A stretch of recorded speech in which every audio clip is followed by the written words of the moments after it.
veoma značajan jubilej i da im poželim još mnogo decenija tako uspešnog delovanja u sferi radioinformisanja. U ime kolektiva Lista Timok želim svom kolegi i prijatelju Dragoslavu Krstiću da uručim jedan skromni poklon. Zahvaljujem.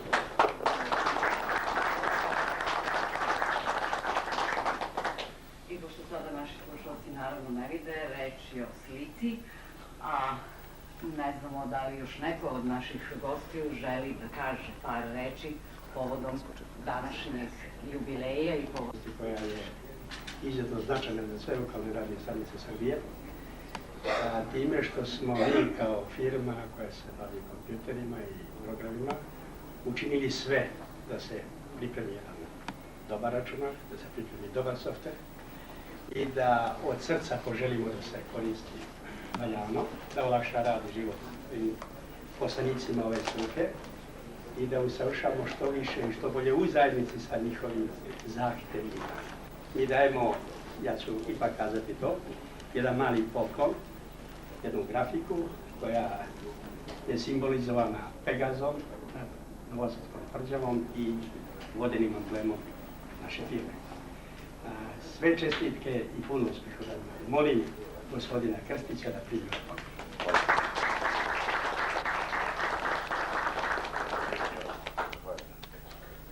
Drugog programa završen, drugi program naravno nastavlja emitovanje. Danas do 14 časova na talasnoj dužini 104,8 MHz. Inače, drugi program će danas prenositi i prvi program Radio Zaječara, a svi naši poštovani slušalci naravno mogu i dalje da prate programe Radio Zaječara.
Evo, 50 godina je od prvog oglašavanja, odnosno od trenutka kad se prvi put oglasio Radio Zaječar.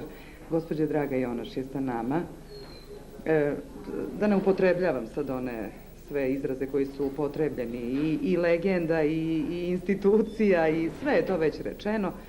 Svi koji su ikada uključili Radio Beograd znaju ko je Draga Jonaš. Meni je zaista drago da mogu da vas pozdravim ovde u Zaječaru.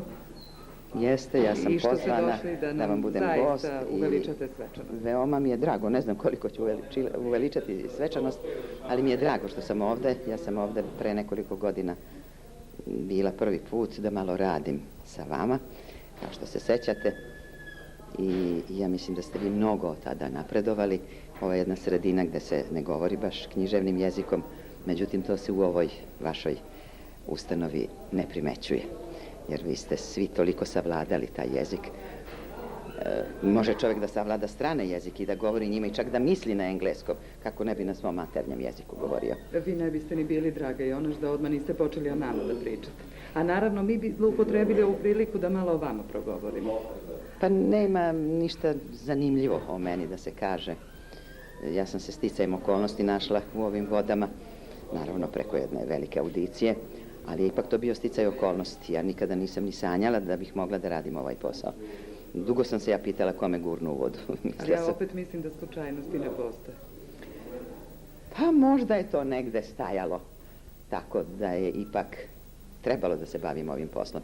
Kad sam sve završila, sad će 10 godina kako sam u penziji i ne osjećam se da sam van mikrofona jer još i sada radim.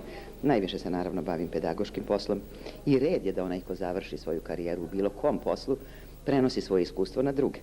To je prosto njegova moralna obaveza bilo čime da se bavio. A naročito ovim poslom gde nema pedagoga, nema dovoljno učitelja. Ima dosta dobrih spikera, ali oni to ne umeju da prenesu. Možda sam ja koja sam se zanosila mišlju da budem seoska učiteljica, možda sam zato sklona tom prenošenju iskustva. Opet ja mislim da vi to ne radite samo iz moralne obaveze. Nekako i kad, znam i kad ste bili kod nas. Sve što znate, a mnogo toga, to već... Pa, iskustvo je i veliko i mora da se stekne neko znanje. Jeste. Sve što znate vi to zaista nesebično i na jedan najneposredniji način. Pa to je to, ljubav i moralna obaveza, a s druge strane ima nešto malo i sebičnoga u tome, a to je da ne zarđam, da duže trajem, da duže živim. Možda me zato zovete legendom što sam živa, što trajem. Drugi koji su otišli u penziju, oni su se nekako sklonili. Možda i ja ponekad priželjkujem da odem u neki baš mir, u planinu. Međutim, možda ovako zaista duže trajem. To je ta sebična strana. Što se spikerskog zanata tiče, nešto ima dilema u posljednje vreme. Potreban je, nije potreban. Šta je spiker, šta je neko savremeno novinarstvo? Molim vas vaše mišljenje. Pa to je normalan razvoj doveo do toga. Nekada novinari nisu govorili. Bilo je njihovo pero, a naša usta. Ali sa razvojem tehnike oni su progovorili i naravno nisu mogli da se obuče odmah. I tu je nastao lom. Tu je jedini sukob između spikerskog i novinarskog. Inače, za slušaoce i za gledaoce svejedno je da li je neko spiker ili novinar. Važno je da se on njemu obraća i on treba da ga razume. A ako ga ne razume, taj nije dobar ni novinar, ni spiker. Taj nema šta da traži ni pred kamerama, ni pred mikrofonom. To je sve. Inače, sasvim normalno da novinari govore i jedan dobar novinar vredi više nego jedan spiker, samo spiker. Pod uslovom da je i obraćanje. Kako treba, pa to kažem dobar, pa to podrazumeva sve. Ali uvek će biti mesta za spikera. Uvek. Pogotovo za dobre. Hvala vam, draga, najlepše. Želim vam još mnogo godina i pedagoškog i ovog drugog rada. Hvala. Radite vi još uvek.